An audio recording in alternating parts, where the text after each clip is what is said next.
बिस्मिल्लाहिर्रहमानिर्रहीम। अस्सलाम वालेकुम नाज़रीन, मैं तवक्कुल हुसैन हूँ और आप जो मेरा यूट्यूब चैनल देख रहे हैं।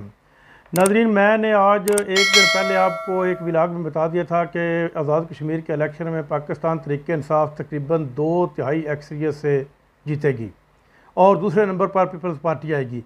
आज तकरीबन इलेक्शन आज 25 जुलाई है और इलेक्शन आज़ाद कश्मीर का तकरीबन मुकम्मल हो चुका है और जो हल्के रह गए उनका भी तकरीबन रिज़ल्ट बहुत जल्दी आ जाएगा। आज के अब तक के रिज़ल्ट के मुताबिक तहरीक-ए-इंसाफ बहुत ही आगे है और दूसरे नंबर पर पीपल्स पार्टी है और तीसरे नंबर पर पाकिस्तान मुस्लिम लीग नून है। जबकि मरीम नवाज़ शरीफ ने तो बहुत बड़े बड़े जलसे किए थे। जलसों से अब मैं उसको पहले बता दिया था एक व्लॉग में कि जलसों से वोट नहीं मिलते। जलसे तो अपना हाफिज़ जलसे तो काजी हुसैन अहमद के भी बहुत बड़े बड़े हुआ करते थे, लेकिन उसको वोट तो नहीं मिलते थे। जलसे होते नहीं हैं, जलसे कराए जाते हैं। जलसों में जो लोग आते हैं वो लाए जाते हैं, वो किसी न किसी बहाने से लाए जाते हैं। वो ख़ुद अपनी मर्ज़ी से नहीं आते। ख़ुद अपनी मर्ज़ी से जो लोग आते थे वो जुल्फ़िकार अली भुट्टो के लिए आते थे या बेनज़ीर भुट्टो के लिए आते थे या अब इमरान खान के लिए आते हैं, क्योंकि इमरान खान एक कौमी हीरो है, इसलिए लोग इसको सुनने के लिए आते हैं।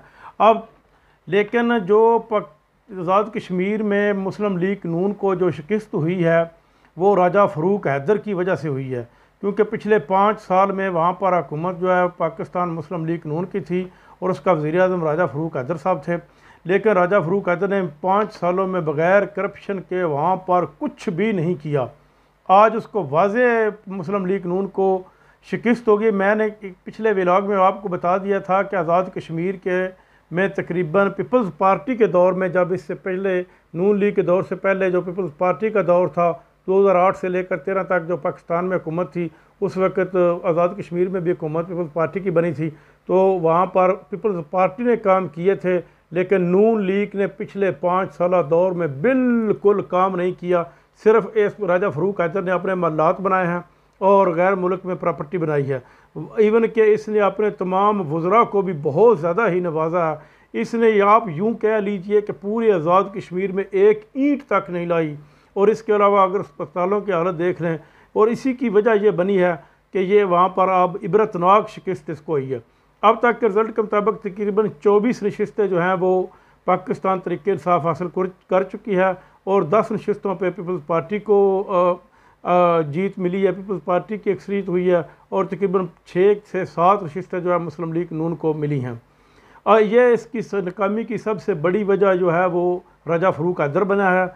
जिस तरह शहबाज शरीफ कहा करते थे ना अपनी तकरीरों में, मैं ज़रदारी का पेट फाड़ कर उससे पैसे निकालूंगा। अब शहबाज शरीफ को चाहिए कि राजा फ़रूक हैदर साहब का पेट फाड़ कर उसमें से पैसे निकालें, क्योंकि इसने बेताशा करप्शन की है। और इससे पूछें कि हमारी हार की वजह क्या बनी है। और अब आप पीपल्स पार्टी और नून लीग को ये धांधली का रोना रोने की बिल्कुल ज़रूरत नहीं है, क्योंकि जब भी जितने भी आज़ाद कश्मीर के इलेक्शन हो चुके हैं इसमें अक्सरियत उसी जमात को मिली है जिसकी पाकिस्तान में हुकूमत हुई है। बाकी जमातें तकरीबन पीछे ही रह गई। लेकिन अपसेट अब देखने में ये आया है कि दूसरे नंबर पर नून लीग को आना चाहिए था, लेकिन दूसरे नंबर पर पाकिस्तान पीपल्स पार्टी आ गई है। ये नून लीग के लिए बहुत ज़्यादा शर्मिंदगी की बात है। अब इनको तकरीबन सियासत से आउट ही होना चाहिए, क्योंकि इस किस्म की सियासत जब नवाज़ शरीफ हमदुल्ला मुहिब से भी वहाँ पर मुलाकात करें जो पाकिस्तान का बहुत ज़्यादा मुखालफ हो, और आज़ाद कश्मीर के इलेक्शन में भी इन्होंने बहुत ज़्यादा मरीम नवाज़ शरीफ ने अपने किसी भी जलसे में अपनी कारकर्दगी की बात नहीं की। सिर्फ यही कि आटा चोर, चीनी चोर, बिजली चोर, फलाना चोर इमरान खान के ऊपर बात करती रही हैं। इसी वजह से इनको इबरतनाक शिकस्त का सामना करना पड़ा है। अब तक के लिए इतना ही। इंशाअल्लाह अगले प्रोग्राम में दोबारा आपसे मुलाकात होगी। तब तक के लिए इजाज़त। अल्लाह हाफ़िज़।